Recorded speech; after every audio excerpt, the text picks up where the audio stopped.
નમસ્કાર દોસ્તો ઘણા ખરા મિત્રો મને પૂછતા હોય છે કે હેતલકુમાર સોશિયલ મીડિયાની અંદર વર્ક કરવું હોય તો કયું પ્લેટફોર્મ સૌથી વધારે સારું છે બે પૈસા કમાવા માટે પ્રશ્ન હોય છે ઘણા ખરા મિત્રોનો।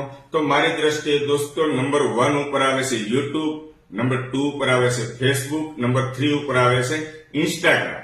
ઇન્કમ બાબતે કહું છું દોસ્તો। હા, તો આપણે કરવાનું છે શું? રીલ્સ બનાવીએ, લોંગ વિડીયો બનાવીએ, એકને એક વર્ક, આ ત્રણેયમાં એકાઉન્ટ ખોલવાનું છે, યુટ્યુબ, ફેસબુક અને Instagram. Upload same to same content upload ત્રણેય જગ્યાએ કરવાનું છે। ત્રણેય જગ્યાએથી ઇન્કમ થશે દોસ્તો આવનારા સમયમાં જેમ તમારું ગ્રુપ થશે તેમ। ઇન્સ્ટાગ્રામ, ફેસબુક, યુટ્યુબ ની અંદર હેતલકુમાર સાવલિયા નામથી મારી ચેનલ છે। કોઈ પણ મૂંઝવણ ભર્યો પ્રશ્ન હોય તો આ મિત્રને સવાલ તમે ચોક્કસ કરજો દોસ્તો, જવાબ એની ટાઈમ આપીશ। થેન્ક યુ દોસ્તો।